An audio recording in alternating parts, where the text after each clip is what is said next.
하이, 안녕하세요. 환영합니다. 지호씨 안녕하세요. 피터 파커. Hey, 안녕하세요. Hola, Jessica. Where are you from? Nigeria. Hello, what are you doing for you? Can I say something for you? What is going on? Talk to me in English. Okay? These are not my people, I'm guessing. I'm from India. Oh. Hello. Oh my god, this is 진짜 이상해요. 진짜 이상해요. 내가 어떻게 말해? Hola, aquí tú. No hablo portugués. 당신은 한국어를 알고 한국어 좀 할 수 있어요. 사실은 이거 이거 한국 수업이에요. 지호 씨는 어디 사세요? 한국인 아닐 텐데요. Hola. As you can see, we are all different speakers. 네, 맞아요. Yo hablo español, pero ahora, how do I say it? No portugués. 아이고, 진짜. Jesus, real God. 이거 진짜 이상해요. 나 나가고 싶어. How are you all doing? This is weird. How are there 56 people? Oh my god. Please, bro, Nef minor.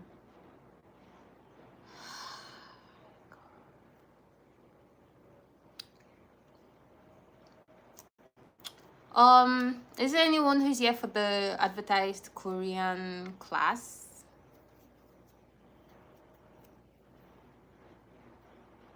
I'm guessing not.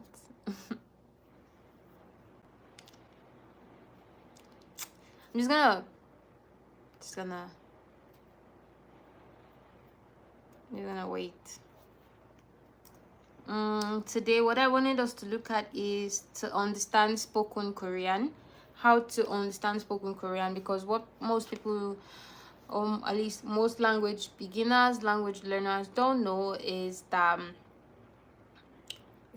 written Korean, not just Korean now, like any language this is applicable to, written Korean is different from spoken Korean. And so I'm half Chinese. Oh nice.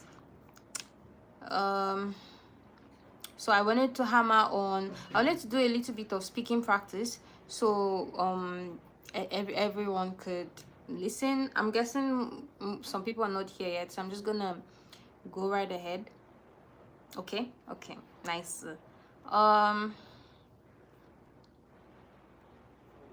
First of all, 새해 복 많이 받으세요. 새해 복 많이 받으세요. 오늘은 2일 2일. 오늘 2일, 1월. 1월 2일.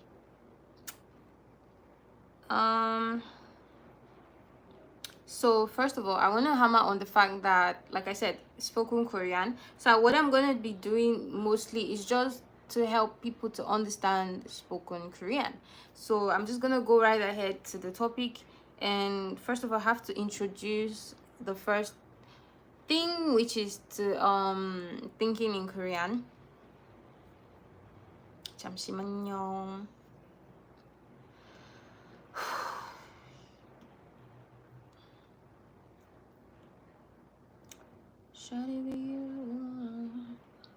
So I'm gonna explain thinking in Korean, and then I'm gonna explain what thinking in Korean means. So thinking in Korean is when, as let's say, an English speaker, you hear something in Korean and you want to either translate to English, or you hear something in English and you want to translate to Korean.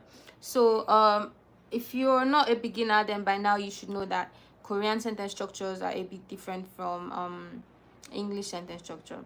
So for example, if you have an English sentence like I go to school, the thinking in Korean is going to be different. Thinking in Korean is going to be I, school, go.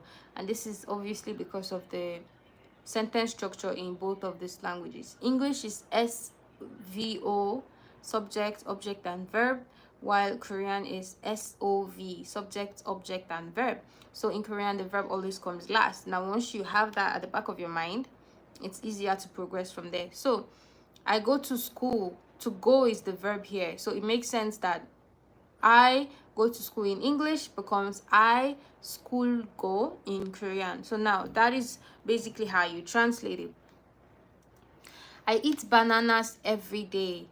I eat bananas every day. That is English. So of course the Korean is going to be every day I banana eat.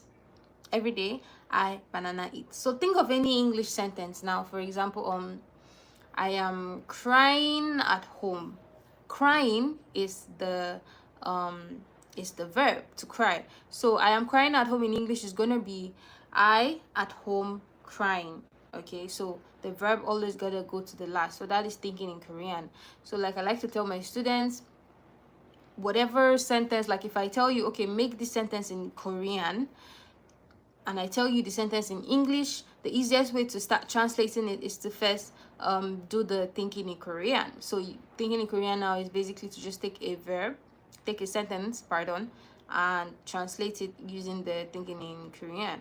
So the good part of it is once you've done the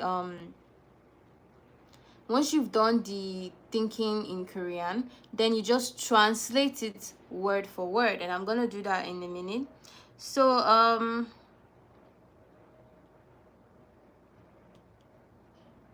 I eat banana every day is an English sentence like we've stated.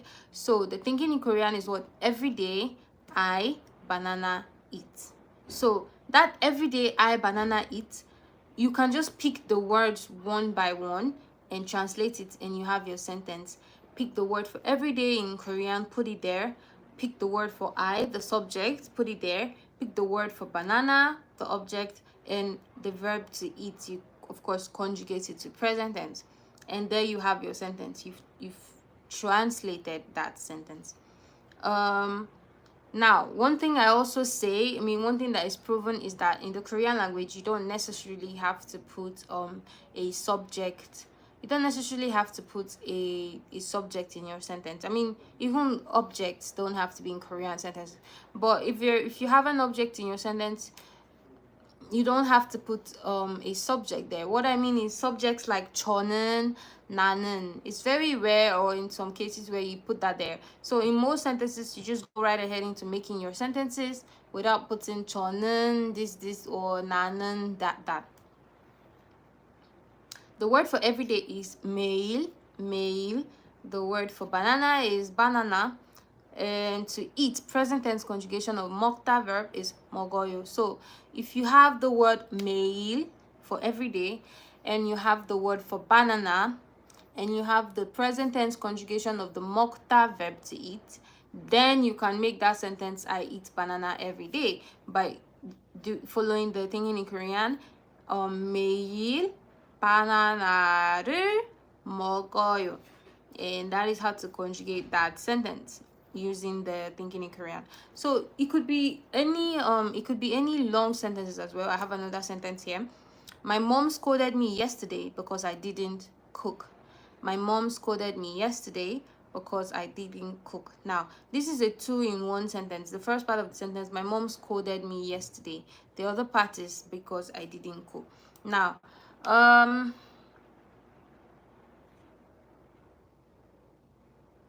so remember how I said it's two parts in that sentence? The first part is my mom scolded me yesterday. My mom scolded me yesterday. The verb is to scold. The verb is to scold, and the person in the middle there, the thinking in Korean for that first part of the sentence, my mom scolded me yesterday, is going to be my mom, or yesterday, sorry, the time can come before the subject. Excuse me, yesterday my mom scolded me. Okay, the me there is you can put me before the scolded. Okay, so yesterday my mom me scolded at me. Then moving on to because I didn't cook. So the didn't cook there is part of the Yori and his sir. Yori and his sir is because I didn't cook, right? So the Yori and the hada verb, which is to do something before you say didn't do, is like one, it's like intertwined together, right? So what I'm saying is, thinking in Korean for this sentence, my mom yesterday my mom me scolded because I didn't cook. And once you have that, we can make that sentence in Korean. Before I progress, is there anyone here who maybe it's from the WhatsApp group chat or it's from my IG stories? Just let me know in the comments. I'm still seeing Nagesh DJ. I'm guessing he's just like a YouTube viewer, but I just wanted to make sure that I have, you know, my people here, the people that this life is for, so it could be a bit interactive, if that makes sense. Please, 1 minute. So once we have that one part down for thinking in Korean, the next thing you have to understand is Korean verb endings. Now there's a lot of them. What are Korean verb endings? You have things like 네요, 더라고요, 군요, 잖아요, 거든요, 는데요, 라고요, etc. So those are Korean verb endings. If you don't know these, you have to acquaint yourself with this. This is a bit more of an intermediate topic. So once you've known your Korean sentence endings, then you're moving, I guess. So now let's pick I'm not gonna dive much into 잖아요 and like explanation of these endings, but let's pick 잖아요 and 거든요.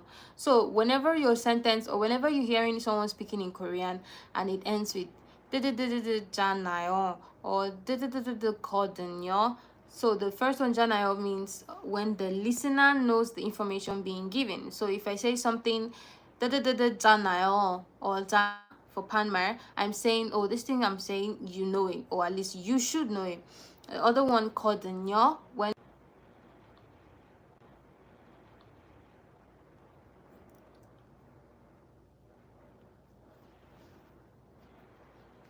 okay, so instead of doing the 잖아요, we're gonna come to that, but let's look at this other ending. 라고 했어요. 라고 했어요. When someone wants you to when you attach 라고 했어요, is like someone said something, or yeah, someone said something, and we're going to be using it in this format now.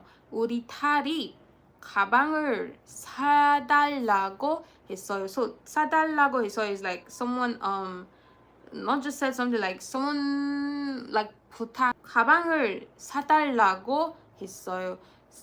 Someone 우리 딸, my my daughter or our daughter 가방을, a bag, 사달라고 했어요. 사다, the verb to buy. So like 사달라고 했어요. Asked me to buy. Moving on, we also have oh sorry,